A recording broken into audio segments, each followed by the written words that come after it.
बातमी प्रसारित झाली होती. नेमकं त्या पद्धतीत काय सांगाल, की खरंच महाविकास आघाडीला वाटचाल आहे किंवा काय? नाही, एक तर अशा प्रकारच्या बातम्या आता पेरल्या जाणारच. याचं कारण परिवर्तन महाशक्तीच्या माध्यमातून आम्ही एक सशक्त आणि सक्षम असा पर्याय महाराष्ट्रामध्ये उभा केलेला आहे. आणि आमची लढाई आहे प्रामुख्यानं प्रस्थापितांशी आहे. 2 आघाड्यामध्ये हे सगळे प्रस्थापित विखुरलेले आहेत. आता ह्या 2 आघाड्या म्हणजे यांचं भांडण गाईच्या कासत कुणी बसायचं यासाठीच आहे. गाईला चारा घालण्यासाठी भांडण नाही आहे. दोघांची विचारधारा तशीच आहे, कारण त्याचं पॅकिंग वेगळं आहे, पण आतला माल सारखाच आहे दोन्ही आघाड्यामध्ये. आणि त्यामुळे बिनदिक्कतपणानं काही इकडे जातात, तिकडचे इकडे येतात, इकडचे तिकडे जातात, त्यांना काहीच त्याचं वाटत नाही. अशा परिस्थितीमध्ये वर्षानुवर्ष महाराष्ट्रामध्ये 200 सव्वा 200 जी घराणी आहेत त्यातलेच लोक आलटून पालटून निवडून येतात आणि बाकीच्यांनी फक्त यांच्या सत्रांच्या उतरण्याचंच काम करावं अशी त्यांची अपेक्षा आहे. आणि सोयीनं प्रत्येकजण वेगवेगळ्या आघाडीमध्ये जातं. मग बाप एका आघाडीत, पोरगा दुसऱ्या आघाडीत, अशा पद्धतीचं सोयीचं राजकारण यांचं चालतं. या सगळ्याला शह देण्यासाठी म्हणून ही परिवर्तन महाशक्ती आम्ही उभी केलेली आहे. आणि प्रत्येक मतदारसंघामध्ये एक आश्वासक चेहरा शोधून त्याच्यामध्ये स्वच्छ हाताचा, स्वच्छ चारित्र्याचा आणि ज्याच्याकडे विजन आहे, काही दिशा देण्याची क्षमता आहे, नेतृत्व देण्याची क्षमता आहे, अशा लोकांना, जे प्रस्थापित नाहीत परंतु त्यांना जर आपली चळवळीतली, कारण आम्ही जे काय प्रमुख लोक आहोत ते चळवळीचे पार्श्वभूमी असणारे लोक आहोत. माजी आमदार वामनराव चटप असतील, माजी आमदार शंकरराव धोडगे असतील, आमदार बच्चू कडू असतील, मी असेल किंवा संभाजीराजे असतील, आम्ही काही चळवळी करून लोकांच्या जनआंदोलन उभा करून आम्ही थोडीफार काहीतरी पुण्याई कमावलेली आहे. ह्या सगळ्यांची पुण्याई त्या मतदारसंघातल्या एखाद्या आश्वासक चेहऱ्याच्या पाठीमाग लावायची आणि त्यांना या प्रस्थापितांच्या उरावर बसवून निवडून आणायचं, या उद्देशानं परिवर्तन महाशक्तीची आम्ही निर्मिती केलेली आहे. आणि त्यामुळं अशा प्रकारच्या ज्यांच्या पायाखालची वाळू घसरलेली आहे ते अशा प्रकारच्या बातम्या पेरण्याचा प्रयत्न करतायत. परिवर्तन महाशक्ती ताकदीनं या निवडणुकीमध्ये उतरणार आहेत. अनेक चांगले आश्वासक चेहरे आमच्याकडे यायला लागले आहेत. जिथं वर्षानुवर्ष चळवळीमध्ये काम करणारे कार्यकर्ते आहेत त्यांना तर आम्ही संधी देणारच आहोत. आणि जिथं कार्यकर्त्याची तेवढी क्षमता नाही त्या ठिकाणी नवा आश्वासक चेहरा पण जो प्रस्थापित नाही अशाला संधी देण्याचा प्रयत्न आम्ही करणार आहोत. उद्याच आमच्या कोर कमिटीची बैठक पुण्यामध्ये आहे, त्या बैठकीलाच मी आता निघालेलो आहे. त्यामुळे अशा प्रकारच्या बातम्यामध्ये काही एक तथ्य नाही आहे. कराडचे उपटंकाचे इंद्रजित खुचर यांनी काही वेळापूर्वी तुमची भेट घेतली. नेमकं असं किती लोकांना, म्हणजे तुमच्या आता जिल्ह्यातले लोक तुमच्या संपर्कात आहेत आणि त्यांना तुम्ही आता उमेदवारीसाठी विचार करता? अशा बऱ्याच मतदारसंघामधून असे ज्या ठिकाणी आमचे कार्यकर्त्यांची इच्छा नाही किंवा ते शेवटी निवडणुकीमध्ये थोडाफार का होईना पैसा खर्च करावा लागतोच. आणि त्यामुळं कार्यकर्त्यांना जर वाटत असेल किंवा आपण आता लढू शकत नाही परंतु एखादा आश्वासक चेहरा घेऊन जर कार्यकर्ते येत असतील तर त्यांना संधी देण्याचा विचार करतोय. आणि त्यामुळंच उभाटा गटाचे असतील, अगदी राष्ट्रवादी शरद पवार गटाचे सुद्धा लोक मला येऊन भेटून गेले आहेत. संभाजीराजांना भेटतायत किंवा बच्चू कडूंना भेटतायत, तिकडे विदर्भात चटप साहेबांना भेटतायत, मराठवाड्यात शंकरराव आपले धोंडगेंना भेटतायत. त्यामुळं असे लोक ज्यांना कधी या प्रस्थापितांनी संधीच दिलेली नाही ते आले तर आम्ही का देऊ नये त्यांना संधी? जिथं जिथं आमच्या निकषामध्ये बसणारे उमेदवार मिळतील त्या ठिकाणी आम्ही लढणार आहे. परंतु आम्हालाही आमच्या अपेक्षेपेक्षा जास्त प्रतिसाद उमेदवाराच्या बाबतीत मिळायला लागलेला आहे. उद्या आमची आढावा बैठक आहे आणि त्या बैठकीमध्ये पहिली यादी जाहीर करण्यासंदर्भातलीच चर्चा आहे. त्यासाठीच आम्ही बैठकीला निघालेलो. राज्यात आतापर्यंत तिसरी आघाडी निर्माण झाली बऱ्याच वेळा, पण ती ही आमची तिसरी नाही आहे, पहिली का म्हणून आम्ही काय यांनी काय सातबारा काय नावावर करून घेतलाय महायुतीनं आणि महाविकास आघाडीनं. आमची तिसरी का म्हणून आम्ही त्यांची आघाडी असेल, त्यांची युती असेल, आमची महाशक्ती आहे आणि आम्ही महाशक्तीच होणार आहोत. याबाबत मराठा समाजाचे नेते जरांगे पाटील यांच्याशी काय बोलणं झाले काय तुमच्या महाराष्ट्रात? त्यांच्याशी संभाजीराजे सतत संपर्कामध्ये आहेत आणि आमचा प्रयत्न आहे की त्यांनाही आमच्याबरोबर घेण्याचा. जाहीरनामा आपला काय असणार आणि काय प्रश्न घेऊन त्यांचे सामान्य माणसाला ताट मानेनं जगता येईल अशा प्रकारची परिस्थिती महाराष्ट्रामध्ये निर्माण करणं हा आमचा प्रयत्न असणार आहे.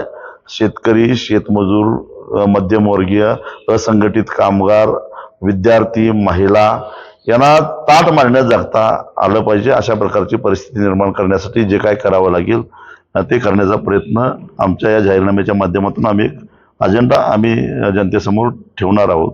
अगदी साधी गोष्ट तुम्हाला सांगतो की सध्या सामान्यांच्या प्रश्नाकडे दोन्ही आघाड्यांचं लक्ष नाही आहे. अगदी ऊस उत्पादक शेतकऱ्यांचं उदाहरण घ्यायचं झालं तर पवार साहेबांच्या नेतृत्वाखाली जे काय महाविकास आघाडीचं सरकार महाराष्ट्रामध्ये होतं, उद्धवजी ठाकरे मुख्यमंत्री होते, त्याच काळामध्ये शेतकऱ्यांच्या FRPचे तुकडे करण्याचा निर्णय त्या महाविकास आघाडीनं घेतला. राज्य सरकार स्थापन कुणासाठी केलं? शेतकऱ्यांच्यासाठी, आणि शेतकऱ्यांनाच खड्ड्यात घालणारा निर्णय त्यावेळी घेतला. दुसरा निर्णय जो 2013च्या भूमी अधिग्रहण कायद्यानुसार शेतकऱ्यांना एक दिलासा मिळालेला होता, आणि आता महाविकास आघाडी सरकारच्या काळामध्ये असा निर्णय घेतला गेला की जमिनीचा मोबदला देत असताना 5 पट ऐवजी दुप्पटच दिला जाईल. म्हणजे जवळपास 60% रक्कम जी समृद्धी महामार्गाला जर 100 रुपये मिळाले असतील तर इथून पुढे आता भूमी अधिग्रहण झालं तर त्याला केवळ 40 रुपये मिळतील. अशा प्रकारचा निर्णय कुणी घेतला? तर उद्धव ठाकरे यांच्या नेतृत्वाखालच्या सरकारनं घेतला. याचा अर्थ हे आता सत्तेवर आहेत हे काय काशीला जाऊन पवित्र होऊन आले तर अशातला भाग नाही. निर्णय त्यांनी घेतला आणि त्याचा फायदा घेण्यासाठी म्हणून शक्तीपीठ महामार्गाचा घाट यांनी घातलेला आहे. आता गंमत अशी आहे की राष्ट्रीय महामार्ग प्राधिकरणानं काही मापदंड बनवलेले आहेत.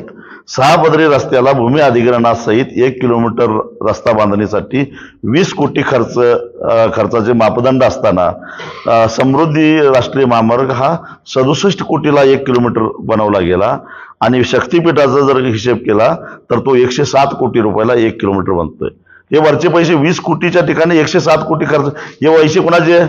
ज्याच्या मतदारसंघातून हा रस्ता जाणार आहे तिथले आमदार, खासदार, तिथले मंत्री किंवा जे कोणी असतील त्यांची टक्केवारी याला जाणार आहे. आणि मग अशा पद्धतीनं एका बाजूला बरं हा पैसा कोणाचा? जागतिक बँकेचं कर्ज काढून रस्ते बांधणी करायचं आणि टोल वसूल करून ते कर्ज फेडायचं. म्हणजे शेवटी हे कर्ज जनता फेडणार आहे, रस्त्यावरनं प्रवास करणारे लोक फेडणार आहेत. ज्यासाठी 20 कोटी खर्च करायला पाहिजे त्या ठिकाणी जर 107 कोटी खर्च होत असतील तर मला सांगा की समृद्धी तयार झाली आणि आमदारांचे दर 50 कोटी निघाले. आता शक्तीपीठ आलं तर आमदारांचे दर किती निघतील आता तुम्हीच विचार करा. आणि अशाच पद्धतीचा परवाच गडकरी साहेबांनी मुंबई ते बेंगलोर 12 पदरी काहीतरी रस्त्याची घोषणा केलेली आहे.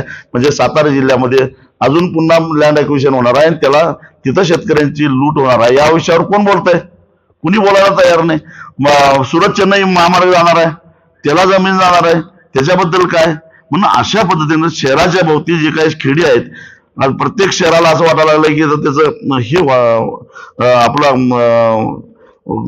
नगरपालिकेचा एरिया वाढवून घ्यायचा, हद्दवाढ करून घ्यायची, पण त्याला ज्या जमिनी जाणार आहे त्या जमिनीवर आरक्षण टाकलं जाणार आहे. केवढी मोल किमतीनं त्या शेतकऱ्यांच्या जमिनी घेतल्या जाणार आहेत. ह्याच्याबद्दल महाविकास आघाडीचे नेते बोलतात का? महायुतीचे नेते बोलतात का? विकास करायचा आहे पण सर्वसामान्यांची थडगी बांधून विकास करताय का? टोलच्या माध्यमातून लूटमार करून तुम्ही विकास करताय का? कारण शेवटी हा पैसा रस्त्यावरनं प्रवास करणाऱ्या सामान्य माणसाला भरावा लागणार आहे. या विषयावर महाविकास आघाडीनं आपली भूमिका स्पष्ट करावी. या विषयावर महायुतीच्या नेत्यांनी स्पष्ट करावी. उगाच 1500 रुपये दिले आणि लगेच स्टॅम्प 500 रुपयाचा केला, असले धंदे आता बंद करा. हीच भूमिका घेऊन आम्ही जनतेसमोर जाणार आहोत. अहो इथं एवढं सगळं उधळपट्टी चालू आहे, पण साधी गोष्ट आहे की हा महाराष्ट्रामध्ये स्कॉलरशिप थकीत आहे विद्यार्थ्यांची 3300 कोटीची, 3300 कोटीची स्कॉलरशिप थकीत आहे. पोरं शिकणार कशी? कारण त्या स्कॉलरशिपच्या आधारानं पोरं शाळेला जात असतात. त्यांना जर वेळेवर स्कॉलरशिप मिळणार नसेल तर त्या पोराने कसं मेसचे पैसे कसे भरायचे, बाकीचा खर्च कसा करायचा, ह्याचा विचार आहे का? आणि तिजोरी आम्ही उघडी केलेली आहे जनतेसाठी. अरे पण ज्याची गरज आहे ज्याला गरज आहे त्याला तुम्ही शिकून देत नाही का? तुमच्या नव्या चंगळवादामध्ये गुलामांची गरज आहे म्हणून गुलाम तयार करण्याची प्रक्रिया चालू केलेली आहे. ही आमची भूमिका आहे याच्या पाठीवर. सातारा जिल्ह्यामध्ये आपले इच्छुक उमेदवार कोण आहेत? काही नाव? स्वाभिमानीचे कार्यकर्ते बऱ्या एका मतदारसंघात एक दोन दोन तीन तीन उमेदवार सुद्धा इच्छुक आहेत. स्वाभिमानीची काम करण्याची पद्धत अशी आहे की आम्ही सांगतो की तुम्ही बसून चर्चा करून एकमताने एखादं नाव निश्चित करा. एकमत होत नसेल तर मग पॅनेल तयार करा. आम्ही मग सगळ्या पदाधिकाऱ्यांच्यावर चर्चा करून योग्य तो निर्णय घेऊ. साधारणपणे आता सध्या स्वाभिमानीचे जे कार्यकर्ते आहेत त्यांना कराड दक्षिण, कराड उत्तर, मान खटाव, फलटण कोरेगाव आणि कोरेगाव सातारा ह्या मतदारसंघामध्ये निवडणूक लढायची इच्छा आहे. एकापेक्षा जास्त नावं असल्यामुळे मी त्यांच्या नावांचा उल्लेख करत नाही, परंतु निश्चितच सच्चे कार्यकर्ते जे आहेत जे गेल्या 20-25 वर्षापासून काम करतायत त्यांना आम्ही मैदानामध्ये उतरणार आहोत. जिल्हाध्यक्षांना नाही, जिल्ह्यातल्या प्रमुख पदाधिकाऱ्यांना.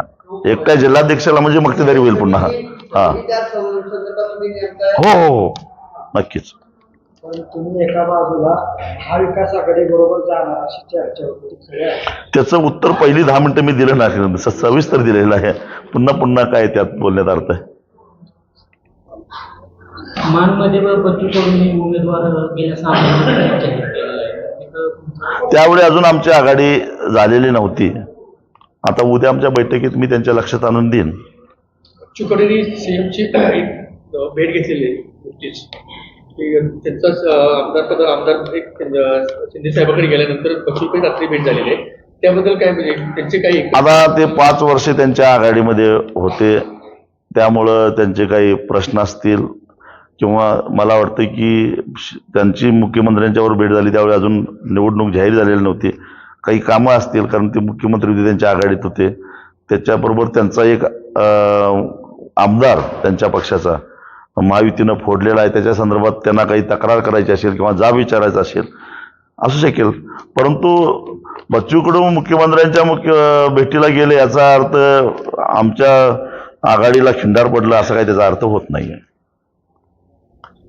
साहेब, आले उत्पादकांना न्याय मिळवून देण्यासाठी मान खटावमधील स्वाभिमानी शेतकरी संघटनेने वेळोवेळी लढाई केली आणि शेतकऱ्यांना न्याय सुद्धा मिळालाय. परंतु तुमची जी महापरिवर्तन आघाडी आहे त्यांनी पहिलाच तुम्ही आता म्हणाल त्यावेळेस आघाडी झाली नव्हती, परंतु तुम्ही जर शेतकऱ्यांना न्याय मिळवून देणाऱ्या मान खटावमधील स्वाभिमानीलाच ती जागा मागून घेणार काय? मी आग्रह करणारच आघाडीमध्ये. अजून आघाडीचं आमच्या जागा वाटप झालं नाही, त्या संदर्भातच पहिली बैठक आहे. परंतु मान खटाव स्वाभिमानीलाच मिळावी यासाठी आग्रही भूमिका आमची असणार. दुसऱ्या आघाडीची तुमच्या सत्ता येईल का? किती सीट आहे काय तुमचा अंदाज काय? का येऊ नये? जर पंजाबमध्ये परिवर्तन होतं, दिल्लीमध्ये होतं, तर महाराष्ट्रामध्ये का होऊ नये?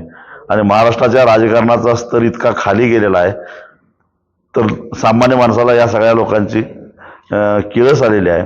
सध्या महाराष्ट्रात राजकारण चालू नाही तर राजकीय टोळीयुद्ध चालवलं आहे आणि ह्या टोळीयुद्धामध्ये सामान्य माणसाला रस नाही आहे. राज्यात चौरंगी लढतीचे चित्र आहे, कारण वंचित बहुजन आघाडी आहे, दुसरीकडे आपली आघाडी आहे, महायुती आहे आणि महाविकास आघाडी आहे. याचा फायदा सत्ताधारी पक्षाला होऊ शकतो का? असं काही नाही आहे. उलट सत्ताधारी पक्षातलेच बरेचसे लोक बाहेर पडायला लागलेत, त्यांना संधी मिळत नाही म्हणून. कारण गर्दी दोन्ही आघाड्यांच्या मध्ये आहेत, 3-3 पक्ष आहेत आणि एका मतदारसंघात 3-3, 4-4 इच्छुक आहेत. उमेदवारी एकालाच मिळणार, त्यामुळे राहिलेले नाराज आहेत. त्यामुळं अमुक एकाच आघाडीला ह्या बहुरंगी लढतीचा फायदा होईल असा निष्कर्ष काढणं चुकीचं होईल. मतदारसंघनिहाय गणितं बदलणारे आहेत. प्रकाश आंबेडकरांना आपल्या बरोबर घेऊ इच्छिता किंवा त्यांच्याबरोबर बऱ्याच चर्चा झाल्या, 2-3 वेळा बैठका झाल्या. वैयक्तिक माझा आग्रह होता की त्यांच्याबरोबर आघाडी करावी, की त्यांच्याबरोबर काम करावं. त्यांनी विदर्भामध्ये गोंडवाना आदिवासी संघटनेच्या बरोबर आघाडी केली आहे. त्यामुळं आता आम्हाला थोडीशी अडचण आहे असं म्हणतात. पश्चिम महाराष्ट्रात आघाडी करायला ते तयार आहेत, परंतु आघाडी केली तर संपूर्ण महाराष्ट्रात केली पाहिजे याच्यामध्ये मुद्दा राहिलेला आहे. जिल्हाध्यक्ष राजू शेळके त्यांना कराड उत्तरमधून उमेदवारी देणार काय? त्यांनी इच्छा व्यक्त केली असं आत्ताच माझ्या कानावर आलेलं आहे. बघू, चर्चा करू आम्ही. आताच्या पीक हमी भावाला दर मिळत नाही, सोयाबीनचे दर जाहीर केले नाही, त्याबद्दल आर्थिक कृषी बाजार समिती त्याच्यावरती मला लक्ष देत नाही. खरं तर केंद्र सरकारची ही चूक आहे. केंद्र सरकारच्या धोरणामुळंच सोयाबीनला भाव मिळत नाही आहे. अदानीसारख्या गरीब माणसाला मोठ्या प्रमाणामध्ये पामतेल आयात करायला परवानगी दिली, त्याच्यावर आयात शुल्क कमी केलं. परिणाम असा झाला की सोयाबीनचे भाव धडाधड खाली आले. 9,000 वरून 4,000 पर्यंत खाली आले. क्विंटलला 5,000 रुपये नुकसान झालेलं आहे सोयाबीन उत्पादकाला. 2 वर्षापूर्वी 9,000 रुपये क्विंटलनं शेतकऱ्यांनी सोयाबीन विकलं आणि आता 4,000 विकलं, म्हणजे क्विंटलला 5,000 रुपये. अगदी किती दुर्लक्ष केलं तरी सुद्धा 8 ते 9 क्विंटल सोयाबीन एका एकरामध्ये पिकतं. मग 8 क्विंटल धरे 40,000 रुपये एकरी नुकसान केले. एका केंद्र सरकारच्या एका धोरणामुळं एका उद्योगपतीला खुश करण्याच्या नादात शेतकऱ्यांची माती केलेली आहे. आणि त्यामुळे सोयाबीनचे भाव आता सरकारनं हमी भाव जाहीर केला आहे 4,892 आणि सोयाबीन शेतकरी विकायला लागलाय 4,000ला 41 रुपयाला. खरं तर ऊस वगळता इतर कुठल्याही पिकाला, एकूण 24 पिकाला सरकार हमी भाव जाहीर करतं, पण ऊस वगळता कुठल्याही पिकाला हमी भावाचं संरक्षण नाही. यासाठी गेली 10 वर्षे मी स्वतः संघर्ष करतोय. दिल्लीमध्ये त्यासाठीच देशभरातल्या सगळ्या संघटना एक करून सरकारवर दबाव आणण्याचा प्रयत्न केला. खाजगी विधेयक मांडलं लोकसभेमध्ये. जसं असंघटित मजुरांना संरक्षण देण्यासाठी म्हणून किमान वेतन कायदा अंमलात आणला गेला आणि त्यामुळंच एक संरक्षण मिळालं की सरकारनं निश्चित केलेला मजुरी तरी त्याला मिळेल. तसंच या देशातल्या एकूण खातेदारापैकी 80% खातेदार शेतकरी हे अत्यल्प भूधारक आहेत. त्यांना सुद्धा अशा संरक्षणाची गरज आहे आणि म्हणून किमान हमीभाव कायदा व्हावा, जेणेकरून एकदा सरकारनं हमीभाव जाहीर केल्यानंतर सरकारच्या खरेदीची गरजच नाही, हमी भावापेक्षा कमी किमतीत कुणालाही शेतकऱ्याचा माल खरेदी करता येणार नाही असा कायदा करा, असा आमचा आग्रह आहे. आणि त्यासाठी देशभरातल्या सगळ्या संघटना आग्रही आहेत. साहेब, लाडकी बहीण योजनेचा महायुतीला किती फायदा होईल? आता लाडकी बहीण योजनेच्या माध्यमातून 1,500 रुपये यायला लागलेले आहेत, परंतु किती दिवस येणार आहेत मला माहीत नाही. एकूण राज्याची परिस्थिती अशी आहे की सरकारी नोकऱ्यांचे पगार वेळेवर होत नाहीत, विद्यार्थ्यांची शिष्यवृत्ती वेळेवर मिळत नाही, अनेक योजनांना कात्री लावते, बजेटमध्ये कात्री लावली जाते आहे. आणि अशा परिस्थितीमध्ये ही ही योजना म्हणजे निवडणुकीच्या तोंडावर सामान्य माणसाला बोलवण्याचीच योजना आहे असं माझं स्पष्ट मत आहे. तरी सुद्धा लोक हुशार आहेत आणि लोकांना माहीत आहे की हे जे लाडक्या बहिणीला आलेले पैसे हे करदात्या सामान्य माणसाचेच पैसे आहेत, हे काय कोणाच्या बापाचे पैसे नाही आहेत. त्यामुळं त्यांना त्याचा फार फायदा होईल या भ्रमात त्यांनी राहायचं काय कारण नाही. एका बाजूला लाडक्या बहिणीला 1,500 रुपये द्यायचं काम चालू आहे आणि दुसऱ्या बाजूला शेतकऱ्यांची अनुदाने प्रलंबित आहेत. अजून ठिबकचं अनुदान नाही, स्प्रिंकलरचं अनुदान नाही. म्हणजे एका बाजूला लाडक्या बहिणीला 1,500 रुपये द्यायचं आणि बाच्याला शिष्यवृत्ती द्यायची नाही, याला काय अर्थ आहे? त्याचबरोबर भावाला रस्त्यावर पोलीस अडवतोय आणि 1,000 रुपयाची पावती करतोय का? तर टार्गेट दिलंय प्रत्येक पोलीस स्टेशनला, एवढे पैसे जमा झालेच पाहिजे दंडाचे. त्या स्टॅम्पचं किंमत 100 रुपयावरनं 500 रुपये केली, म्हणजे भावाचा किस्सा कापायचा आणि बहिणीला ओवाळणी म्हणून 1,500 रुपये द्यायचं, असा उद्योग सध्या सरकार करतंय. सोयाबीन पावसात भिजतोय, पुसतोय, काढायला माणसं मिळत नाही, शेतकरी आहे प्रत्यक्षात ते बांधावर असतात, शेतात असतात, तर त्याबाबत काय तुमचं मत?